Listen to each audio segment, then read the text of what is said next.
Je viens avec toi aujourd'hui dans une conversation cœur à cœur, en toute vulnérabilité, puis surtout dans la plus grande authenticité que je peux avoir aujourd'hui, disponible pour toi. La vie nous répond pas toujours de la façon que on voudrait, dans le contrôle, dans la manière du comment ça pourrait se passer.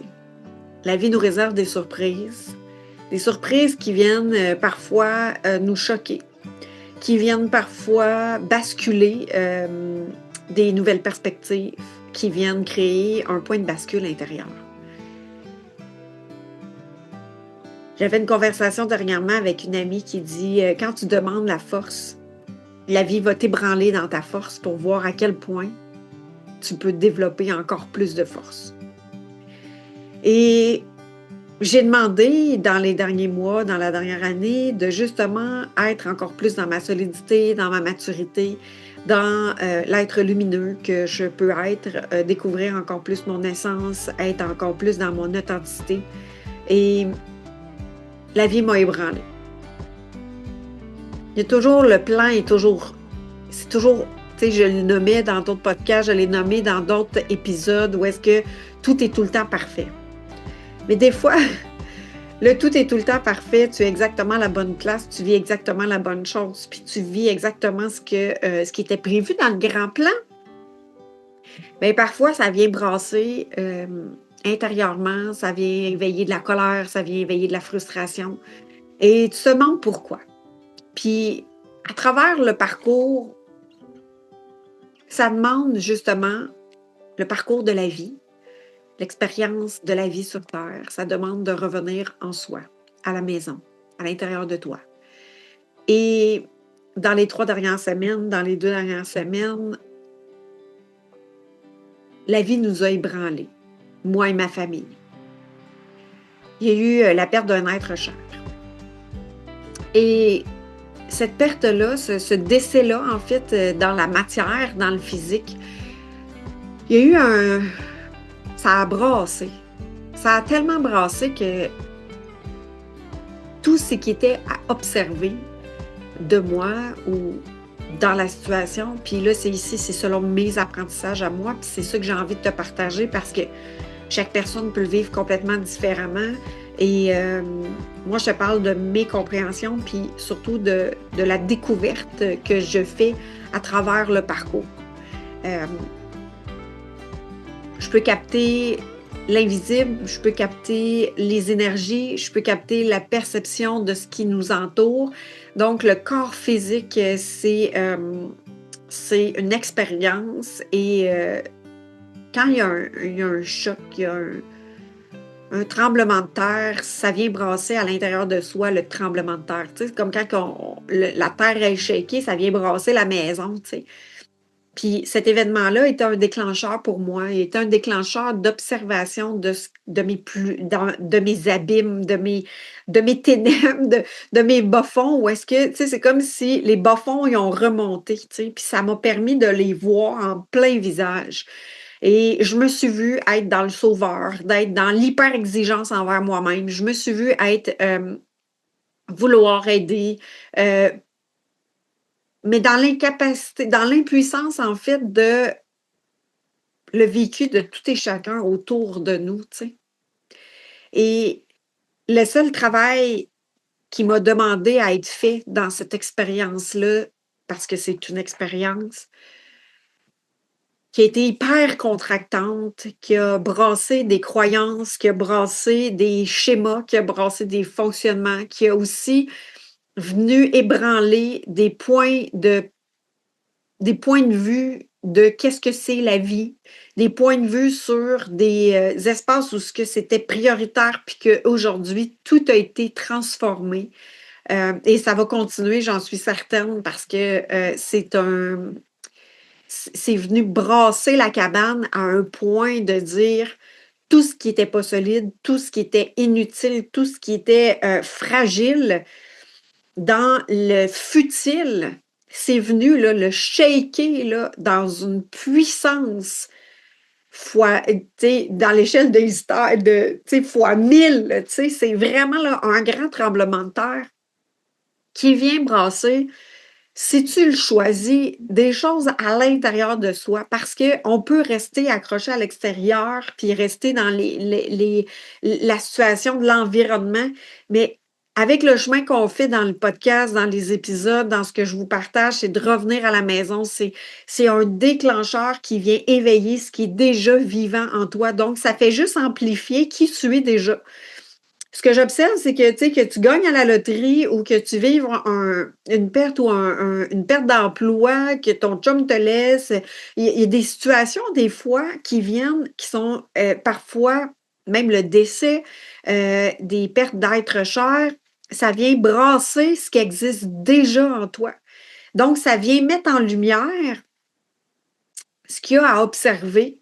Et des fois, tu fais le chemin par des petites épreuves ou par des mini tremblements de terre, des petites secousses.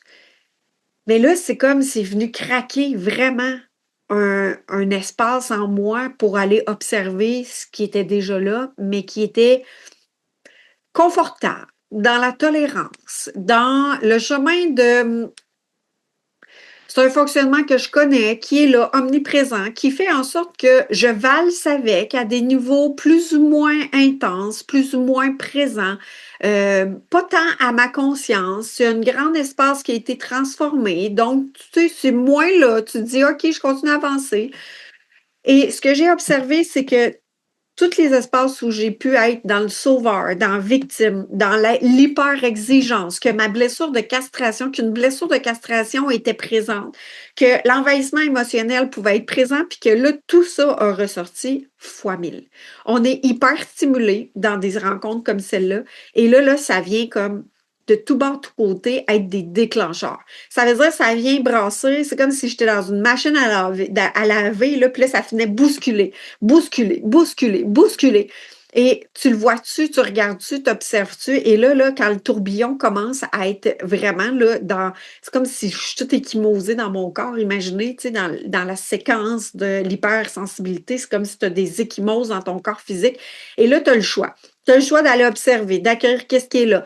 Tu as le choix de renfermer tout ça puis de dire, je vais faire abstraction de tout ça. Il y a différentes façons de fonctionner à travers cette observation-là et ce que nous pouvons vivre dans une séquence ou une secousse comme celle-là. Moi, j'ai fait le choix de le regarder, j'ai fait le choix d'aller voir, puis pour pouvoir être bien, en fait. Parce que ce que j'observe, c'est qu'il y a des vieux schémas qui étaient là depuis longtemps et que ça me faisait mal, en fait. Ça me faisait mal dans mon corps. Ça venait, à chaque fois qu'il y avait des petites secousses, c'était comme douloureux, mais pas pour dire je vais voir, je vais visiter, oui, mais il restait toujours une petite partie. C'est comme si quand tu enlèves un pissenlit, tu enlèves la racine, il y a une petite partie qui casse, fait que là, il repousse encore, puis il y a encore une petite partie, tu l'enlèves, mais tu ne vas pas enlever complètement la racine de ce schéma-là ou de ce fonctionnement-là. Donc, ça reste toujours omniprésent. Et là, j'ai envie de vous partager ce que j'ai transformé, ce que j'ai observé, puis qui m'a mis dans un état émotionnel où est-ce que ça faisait tellement mal que je restais dans ce tourbillon de culpabilité, en fait. Et dans ce tourbillon de culpabilité-là, j'étais hyper exigeante, ce qui fait que dans l'hyper exigence, ben là, je me sabotais. J'allais chercher de la validation à l'extérieur. J'étais dans je suis correct, je veux plaire à tout le monde, je veux être sûre que tout le monde soit correct. Et là, j'étais dans le fonctionnement que j'ai appris quand j'étais enfant. Et c'est ça que c'est venu déclencher, c'est le fonctionnement de quand j'étais enfant, d'être justement de castrer mes émotions, de castrer mon propre vécu. Je n'avais pas le droit de vivre mon propre vécu. Pourquoi? Parce que ça pouvait faire réagir. Donc, je préservais en fait mon vécu intérieur et j'ai rajouté de l'émotion par-dessus, mais c'est pas le réel vécu. Je m'occupais des autres, j'étais dans la super vigilance de m'occuper et de la super adaptabilité de prendre soin des gens autour de moi qui fait en sorte que je ne suis jamais en contact profondément avec mon vécu ou mon ressenti. Je le sens, je le ressens, je suis capable de le nommer, mais je ne m'en occupe pas.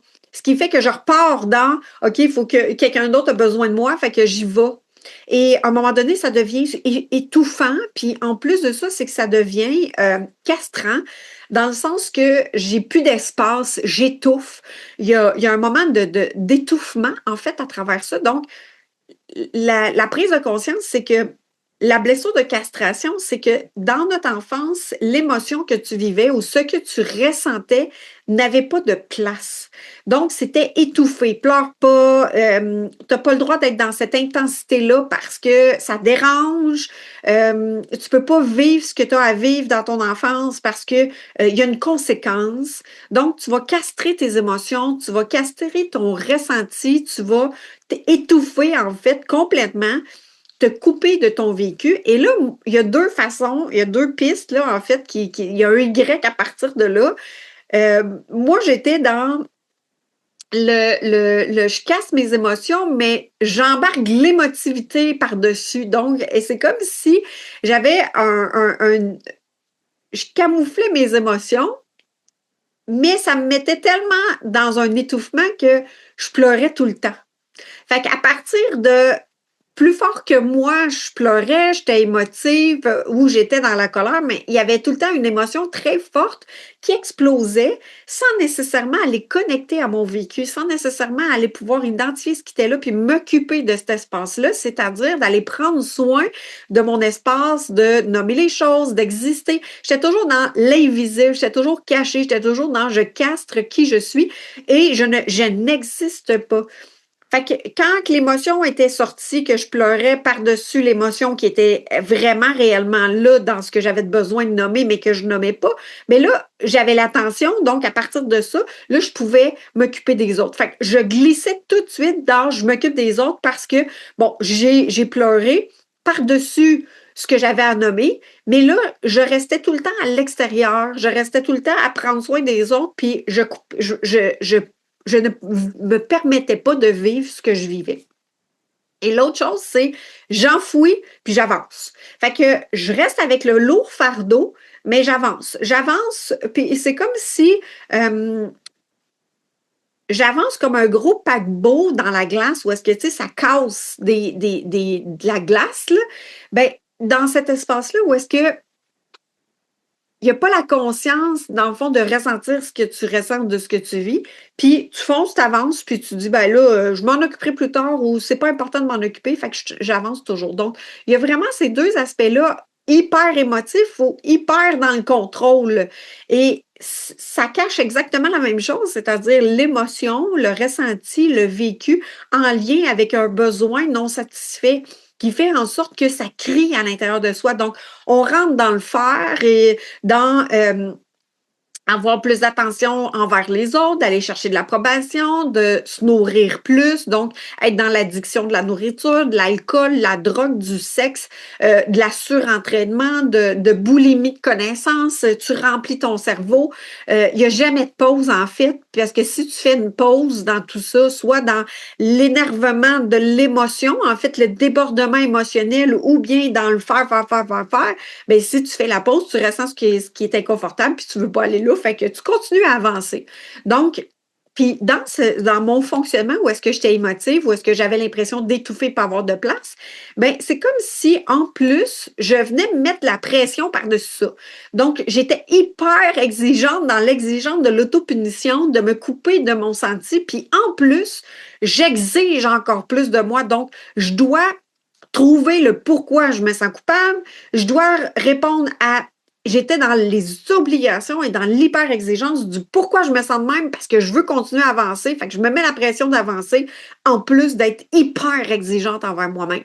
Mais tout ça en prenant soin des autres. Fait qu'imaginez la sensation de ne pas exister, la sensation d'être complètement invisible, la sensation d'être de ne pas avoir sa place et de toujours comme tamponner, comme, toujours être dans l'hyper-adaptabilité, mais dans l'hyper-exigence, tu sais.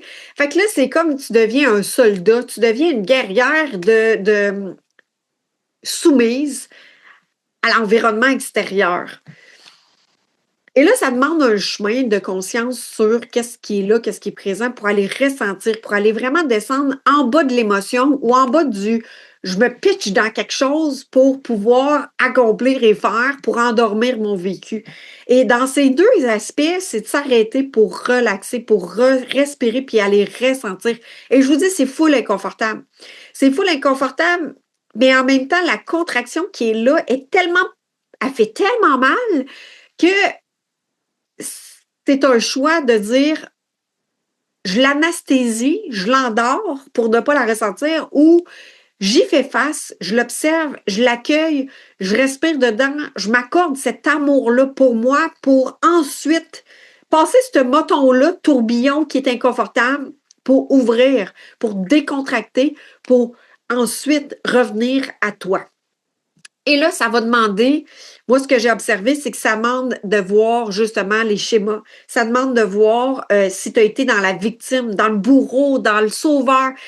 Puis tous ces comportements-là qui ont été créés de toutes pièces pour ta survie sont une force, puis ils sont aussi ils ont été là pour la sagesse de qui tu es, c'est-à-dire c'est juste une partie de toi qui actuellement est activée dans la survie, qui demande simplement l'amour de toi, ton attention, ton amour dans l'accueil et surtout, c'est tellement une grande sagesse, elle crie pour avoir ton attention, cette partie-là de toi.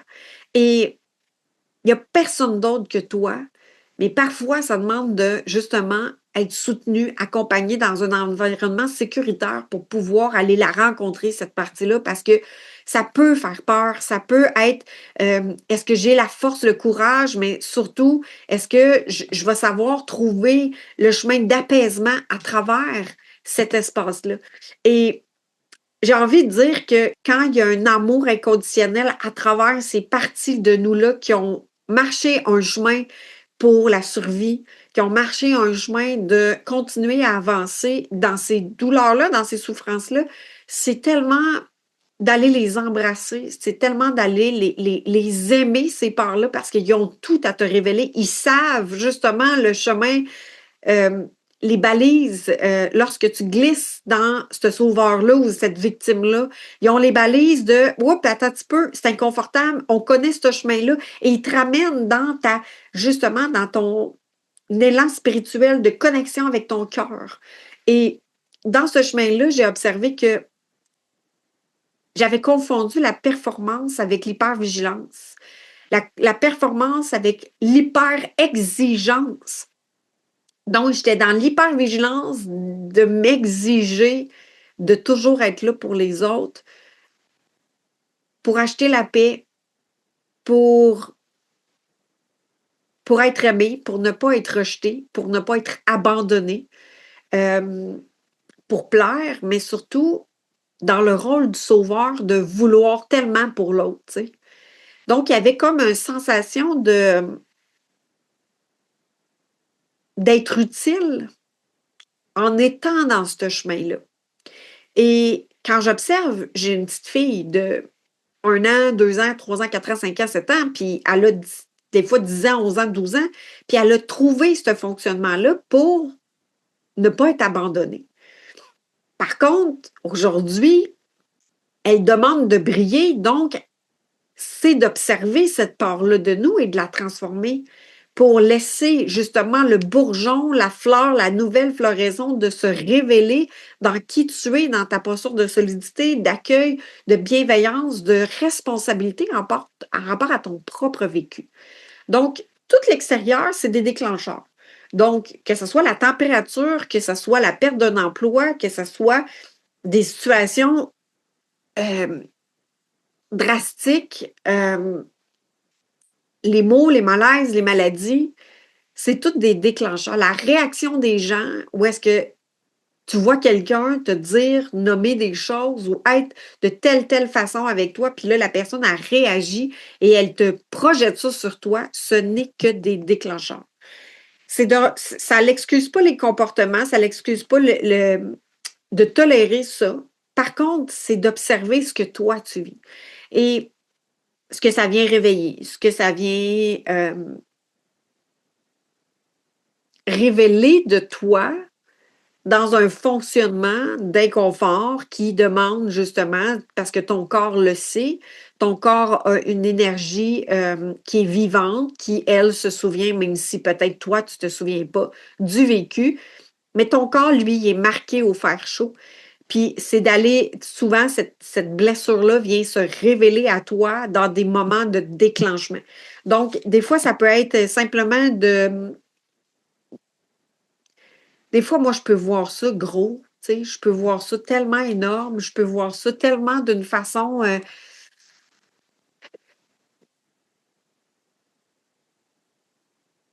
tout ensemble d'un bloc, tu sais, comme s'il y a tellement d'idées, tellement de transformations possibles que des fois, tu te dis, je veux tout changer en même temps. Donc, je vois ça en bloc, tu sais, je vois ça tu sais, c'est l'hyper-exigence de je veux tout changer en même temps.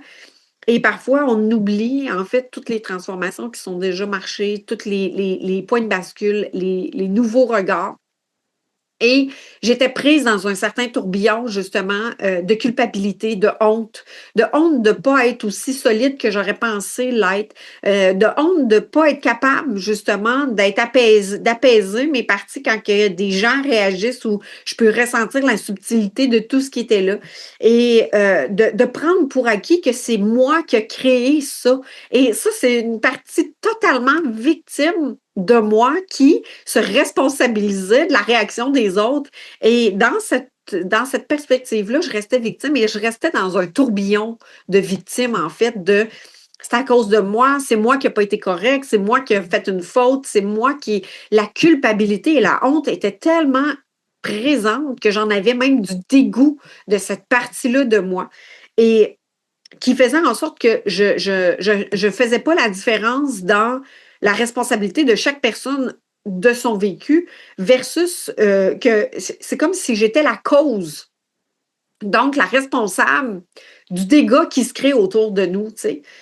De la réaction, quand je dis du dégât, c'est en fait, c'est qu'on est des déclencheurs, on a des déclencheurs, ça veut dire des situations, des événements, un mot, une odeur, un ressenti.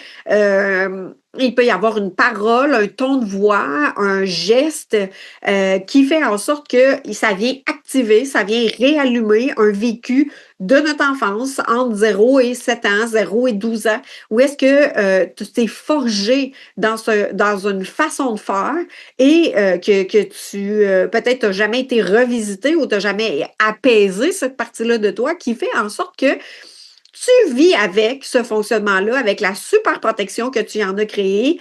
Puis là, on parle de protection défensive, on ne parle pas de prévention, on parle de protection défensive qui fait que ça se réactive quand il y a un événement choc, quand que, ça peut être justement avec tous tes sens, c'est-à-dire quelque chose que tu entends, quelque chose que tu vois, quelque chose que tu peux même goûter, un goût qui va te faire réveiller quelque chose de super agréable, comme de la situation dans laquelle que tu l'as mangé, puis que ça réveille en fait toute la scène dans laquelle que tu étais quand tu as mangé cet aliment-là. Et là, ta mémoire ne fait pas de différence, ton cerveau ne fait pas de différence entre l'imaginaire puis le réel parce que lui, il vit dans l'ici maintenant. Donc, c'est là le pouvoir que tu as, c'est de t'occuper dans ce qui est vivant dans l'ici maintenant. Et il y a différentes façons de s'en occuper. Puis toutes les façons sont bonnes, dans le sens que tu t'en occupes le jour où tu es vraiment prête, tu sais. Parce que ça se peut que des fois, tu dises, ben, j'en ai assez, je ne veux pas y toucher, je ne suis pas prête à ça. Fait que tu retournes dans un fonctionnement défensif, c'est-à-dire d'aller enfouir ce que tu connais de toi, mais que tu dis, ben, ça fait tellement mal que je ne veux pas y aller. Puis il y a d'autres moments où est-ce que tu te sens prête, puis ça le fait tout seul, tu sais.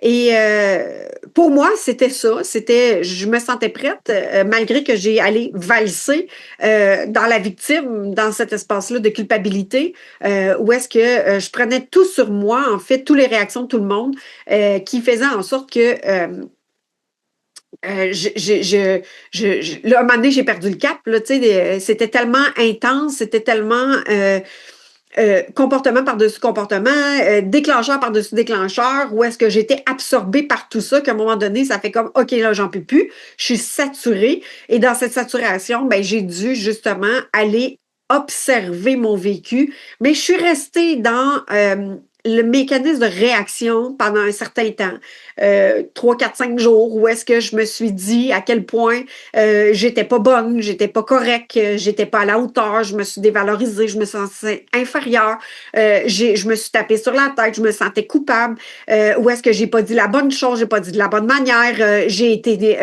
puis là, je me suis tapée sur la tête, là, j'ai été comme... tu sais, c'est comme la règle là, sur les doigts là, de dire j'ai fait faute, j'ai fait faute, j'ai fait faute. Et là, j'avais mon regard dans la victime de pointer partout où je me suis jugée et que j'étais dans l'exigence de dire je me tapais sa tête, c'est-à-dire je me punissais moi-même. Donc, en faisant ça, je me coupais de mon ressenti, fait que j'engourdissais par la peine, par la douleur de la castration que je m'accordais je me, je me frappais tellement fort par mes paroles que j'engourdissais mon vécu. Je n'avais pas accès à mon propre vécu et j'ai dû m'arrêter pour pouvoir aller le visiter et même j'étais allée faire un échange avec une amie pour pouvoir y voir clair parce que j'étais dans un tourbillon complètement effondré de petites filles qui pleuraient, qui ne savaient pas qu'est-ce qu'elle avait fait de pas correct, mais qui se sentaient tellement coupables. Et dans cette culpabilité-là, il y avait une hyper exigence de trouver le pourquoi je me sentais comme ça. Donc, imaginez le mécanisme qui a été mis en place de découvrir justement, de m'améliorer, de changer, de me transformer pour être mieux pour les autres. Et là, je restais prise dans ma boucle de réaction, peur, émotion. Puis là, je revenais dans ça. J'étais dans la réaction, je me tapais sa tête, je me dévalorisais, je me culpabilisais. J'étais dans ce tourbillon-là, j'étais dans mes peurs, ils m'aimeront plus, j'ai perdu le lien, je vais perdre le lien, je me dévalorise, je suis pas correcte, je vais déplaire. Et là, les émotions ils prenaient toute la place. Et là, ça restait dans ce tourbillon-là de l'exigence de sortir de cette culpabilité-là, de chercher le pourquoi je suis pas correcte envers les autres. Et là, je tournais dans cette culpabilité-là jusqu'à ce qu'à un moment donné, je fasse comme il y a sûrement autre chose. Pourquoi c'est si présent? Et il y a une phrase que j'ai entendue, c'est que pourquoi c'est si difficile actuellement et amène-moi de la clarté. J'ai demandé de la clarté. J'ai demandé de trouver le chemin de clarté, de sortir de ce tourbillon-là. J'avais pris conscience que j'étais dans un cul-de-sac puis que je ne trouvais pas la porte de sortie actuellement dans ce moment-là. Je descendais pas à moi. J'étais encore pris à l'extérieur. J'étais encore prise d'en vouloir plaire aux autres. Et c'est ce qui m'amenait à avoir un tourbillon d'inconfort puis de victime dans cet espace-là. Et jusqu'à ce qu'à un moment donné, je m'arrête puis que je vienne descendre à l'intérieur de moi parce que j'ai pu observer en voyant ça que mon besoin était de revenir en contact avec moi-même. Mon besoin était d'exister. Et le fait que je restais comme juste dans l'extérieur de je me sens coupable, je vis de la culpabilité, je vis justement de l'inconfort d'avoir être responsable de la réaction des gens autour de moi, de ne pas savoir quoi être, comment être pour les autres parce que je veux être bonne pour eux autres, puis je veux pas les décevoir, puis mais moi, je vivais quelque chose, puis j'existais pas. Donc, mon plus grand besoin était d'exister, mais je ne faisais qu'exister pour les autres. Je ne faisais qu'exister pour que les autres soient bien, puis moi, je ne m'occupais pas de mon besoin à moi, c'est-à-dire d'exister, et personne ne pouvait, comment je pourrais dire ça, personne ne pouvait m'amener cette conscience-là à part moi-même.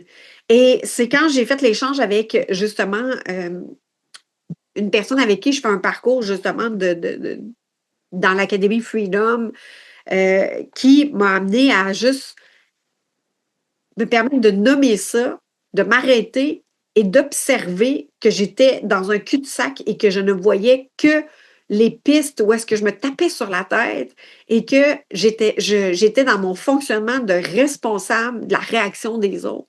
Donc, dans le sauveur, et là, je suis rentrée dans la victime après, tu sais. Et dans ce fonctionnement-là, quand je me suis arrêtée pour exister en nommant tout ça, j'ai pu voir que j'avais de la honte, j'ai pu voir que j'avais du dégoût de cette partie-là de moi parce que je me donnais pas le droit.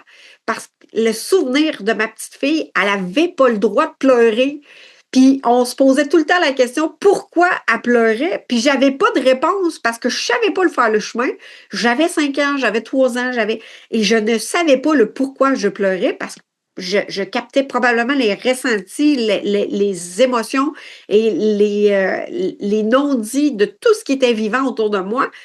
Mais je pleurais et on me disait arrête de pleurer, ma fille, voyons donc, ça vaut pas la peine de pleurer. Qu'est-ce qui se passe là? Arrête de pleurer, on sait, pourtant, t'es changé, t'es nourri, t'es aimé. Comment ça, tu pleures encore, tu sais? Donc, à partir de ce moment-là, j'ai comme empreinte que c'était pas normal de pleurer, surtout si tu sais pas pourquoi, tu sais. Et là, je suis rentrée dans un fonctionnement de victime. Je suis rentrée dans un fonctionnement de j'ai pas le droit de pleurer. Fait que j'arrêtais vite de pleurer si j'avais comme j'étais vue ou entendue dans ce qui était mon besoin, mais qui était tout le temps rationnel, qui était pour rassurer les autres et c'était pas vraiment un vécu intérieur. Et à force d'aller voir ça, ben, c'est là que j'ai réalisé que j'avais un besoin d'exister dans ce qui était vivant, puis en même temps de reconnaître partout où j'ai nommé mes besoins, puis je le voyais pas. Donc, c'est comme s'il y avait besoin d'une actualisation, puis rappelez-vous, tu sais, je l'ai demandé en début d'année. Vous avez sûrement demandé quelque chose, d'avoir plus de clarté, d'être plus amour envers moi, d'être plus compréhensive, d'avoir la bonne personne pour votre projet. Et des fois, on ne sait pas comment ça va arriver pour se découvrir et se rencontrer. Je demande d'être encore plus à l'éveil de moi, dans une maturité, dans une solidité, et j'ai dû aller voir cette partie-là parce que cette partie-là de moi ne voyait que l'erreur, la faute, le pas correct, le pas assez, et ne voyait pas justement partout où est-ce que j'ai été bienveillante envers moi, tu sais, j'ai pris du temps de repos, j'ai pris du temps de recul, j'ai été dans l'observation de moi, j'ai été dans mon ressenti, j'ai été dans aujourd'hui, c'est pas le bon moment pour qu'on ait de la visite. Tu sais, là, j'ai pas envie de parler, je vais texter. Je parlerai plus tard. J'ai pris soin de mon environnement à plein d'endroits, mais la seule chose que je me souviens, c'est partout où est-ce que j'ai vu que les gens étaient déclenchés par des mots, par des paroles, par des façons d'être, parce que j'étais moi-même dans un genre de sauveur extrême qui fait que j'ai eu de l'impuissance, j'ai vécu de l'impuissance, j'ai vécu de l'impuissance, j'ai vécu de la tristesse, de la déception, de l'incompréhension. J'ai vécu plein d'éléments à travers ça. J'ai passé par toutes sortes d'états d'être. Puis en même temps, tout et chacun vivent leur vécu. Et la seule responsabilité que j'ai, c'est de prendre soin de mon espace à moi pour être disponible pour l'autre parce que j'ai le souci de l'autre. Mais ce que j'avais appris, c'est d'avoir le souci de l'autre en n'existant pas. C'est d'avoir le souci de l'autre en prenant soin d'être responsable de l'autre. Mais c'est pas ça, la relation. C'est d'être responsable de soi pour être disponible à l'autre et d'avoir un souci pour l'autre. Mais l'autre, là, t'es pas responsable de deviner qu'est-ce qu'elle vit, comment elle vit, c'est quoi ses limites, c'est quoi ses besoins. Ton job, c'est toi. Et pour être en relation, toi, pour respecter l'autre, parce que si tu n'es pas consciente de toi, ben ça se peut que tu fasses de l'envahissement. Si tu n'es pas consciente de toi, puis tu es dans l'hyper-exigence, puis tu n'es pas dans ton ressenti, ça se peut que tu ne t'occupes pas de ton propre besoin, tu sais, de te respecter et de respecter l'environnement dans lequel tu es. Tu sais, c'est comme de dire, je m'en vais dehors, j'ai un parapluie à la main, il se met à mouiller, mais tu rouvres pas le parapluie, tu t'en occupes pas de ton parapluie, tu t'attends que quelqu'un d'autre rouvre ton parapluie à ta place, tu sais. Ben, des fois, quand on n'est pas dans notre ressenti à nous autres, puis dans la conscience de soi, puis qu'on est juste dans notre émotion, puis dans notre victime de les autres vont prendre soin de nous, parce que quand j'étais enfant, j'avais quelqu'un qui prenait soin de moi, plus que moi j'avais, tu sais, on devinait pour moi c'était quoi mon besoin, donc j'ai pas appris à m'occuper de mes propres besoins Et à travers le chemin, oui, mais dans des situations de tremblement de terre, de choc intense, ça vient révéler tout ce qui demande d'être vu, qui demande d'être renforcé dans un socle encore plus solide et ça vient ébranler partout où est-ce que justement ça demande une maturité. C'est comme s'il y avait une nouvelle branche, puis elle devait pousser, elle devait devenir plus mature. Bien, cette branche-là, es-tu assez solide pour recevoir la suite de ton parcours, la suite de ton chemin? Maintenant, c'est d'aller vraiment observer, de dire est-ce que c'est moi qui ai la responsabilité d'ouvrir mon parapluie pour justement pas recevoir la pluie sur la tête parce que le parapluie, il m'appartient, il est dans mes mains. Est-ce que je l'ouvre ou est-ce que j'attends que quelqu'un vienne l'ouvrir à ma place? T'sais? Fait que c'est vraiment ça de dire est-ce que je suis responsable de moi? Et là, j'avais le parapluie dans les mains, puis là, je me disais je suis donc bien pas correct. Puis là, je me disais de ne pas être correct d'avoir ouvert le parapluie ou de ne pas avoir eu la responsabilité d'ouvrir, mais tu sais, c'était dans la main de quelqu'un d'autre. Donc, moi, c'est comme si je m'étais donné tellement une responsabilité d'offrir à tout le monde ce qui était le besoin de chacun. Et là, c'est de revenir à ma place, c'est de revenir dans ma posture, c'est de revenir dans mon leader de cœur, mais surtout dans la responsabilité de mon propre vécu. Et ma seule job, c'est d'ouvrir mon propre parapluie. Et en ouvrant mon propre parapluie, ça montre l'exemple de ah, c'est comme ça qu'on fait et ça peut amener une clarté sur les gens autour de nous quand on marche notre propre chemin. Donc, j'ai envie de vous dire que ça a été un chemin douloureux, inconfortable et j'ai une phrase qui résonne en moi, là, dans l'ici maintenant, c'est aussi grande la contraction que tu peux vivre, aussi grande la décontraction que tu vas pouvoir vivre.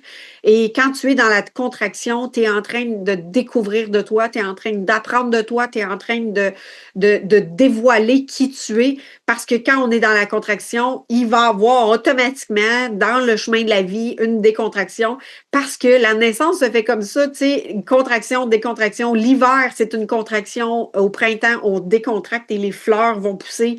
Euh, on va décontracter une semence, on va la mettre au terreau, elle est contractée, elle va se décontracter, craquer la coquille pour laisser pousser le fruit, la semence.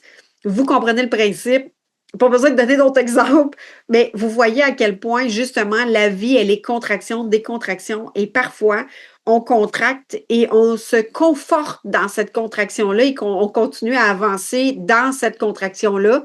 Et parfois, à un moment donné, ça fait comme, OK, c'est tellement lourd de vivre dans cette contraction-là qu'on en devient, on en tolère tellement la souffrance qu'à un moment donné, il arrive des moments dans la vie de, tu avais tellement d'efforts à tenir cette contraction-là, contractée, puis tu tolérais ça, que des fois, il y a des moments dans la vie où est-ce qu'il y a des chocs, il y a des tremblements de terre, il y a des déclencheurs qui viennent ébranler de dire, ben, je vais en rajouter une couche pour voir si tu vas tenir encore.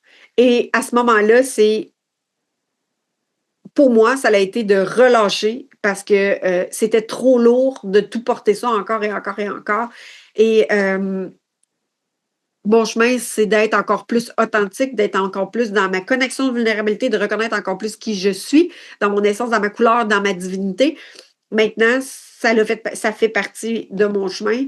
On ne peut pas changer ce qui est arrivé. On peut apprendre de chaque événement, mais surtout grandir de chaque situation. Parfois, ça devient difficile de voir clair à travers ça. Euh, mais il y a un plan pour chacun de nous.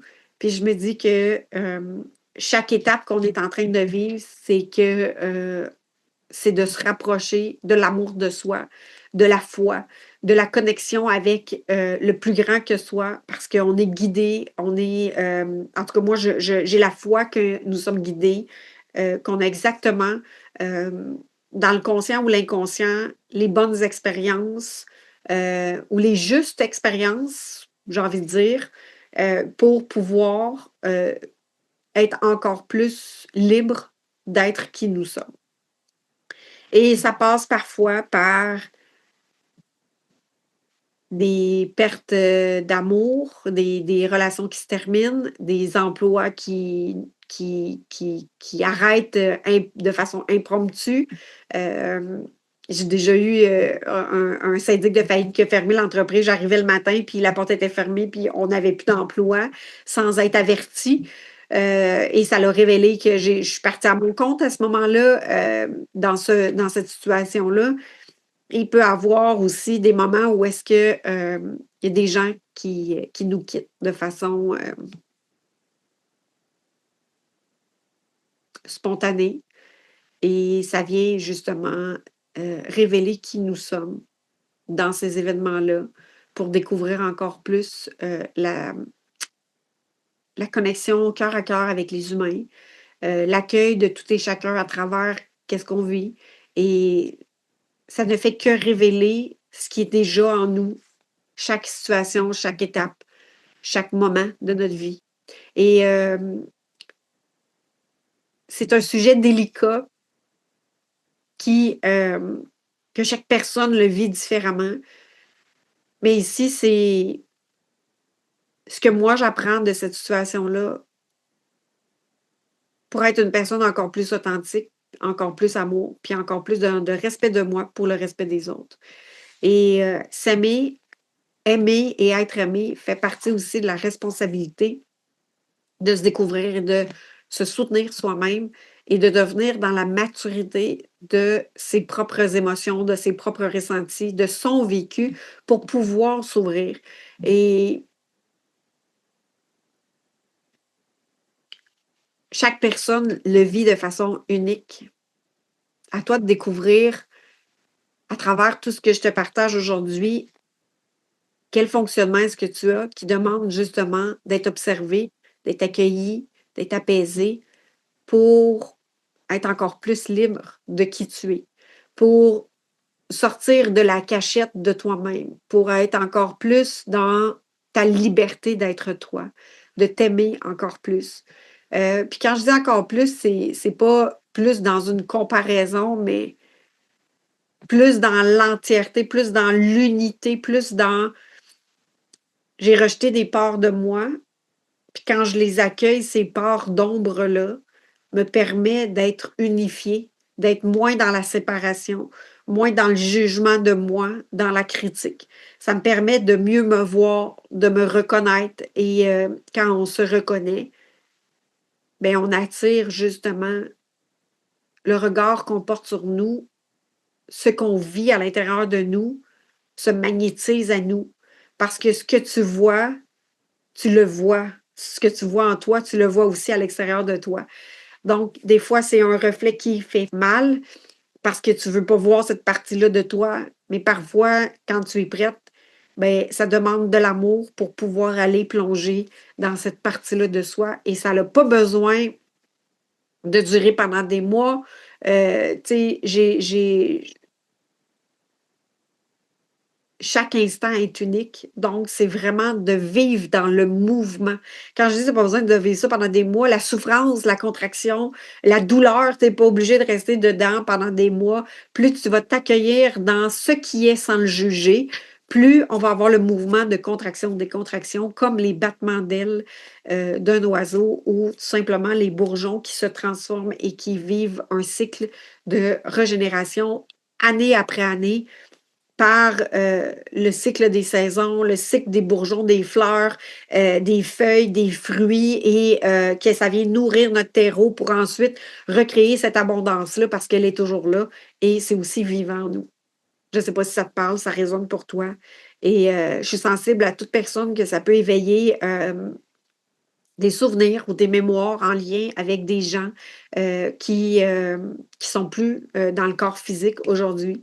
Euh, je partage une mémoire aujourd'hui en toutes ces personnes, tous ces âmes qui sont venues faire l'expérience sur Terre où est-ce que tu as eu connaissance de ces personnes-là. Et aujourd'hui, ils sont des guides, ils sont des mentors euh, pour nous révéler en fait le plus beau de nous, qui est l'unité de la beauté de qui tu es. Avec beaucoup d'amour, je te dis à bientôt. Notre étape du jour se termine, mais ton odyssée, elle continue de se déployer à chaque instant. Prends un souffle pour ressentir. Qu'est-ce qui a vibré en toi? Quelle est la pépite de conscience que tu choisis d'emporter avec toi aujourd'hui? Un jour, une voix à l'intérieur de moi m'a murmuré « c'est assez ». Assez de vivre sous pression, assez de se définir par les autres. Et c'est là que j'ai réalisé que la seule personne qui nous manquait vraiment, c'était moi. Alors, est-ce que ce point de bascule, ce retour à la maison, n'est pas une destination, c'est une décision, c'est un choix de te voir, de te choisir, de te reconnaître enfin au cœur de ta propre vie. D'ici notre prochaine rencontre, souviens-toi de ceci. Ton rayonnement, ta joie de vivre ne dépend de rien de l'extérieur. Elle naît au moment précis où tu t'autorises à être toi. Pleinement toi, librement toi, réellement toi. Alors si tu ressens l'appel dans ton cœur de poursuivre ton chemin à ta rencontre et d'être accompagné, tu peux toujours nous retrouver dans le parcours Sérénité. Pour en savoir plus, écris-moi et je te partagerai les détails. À bientôt!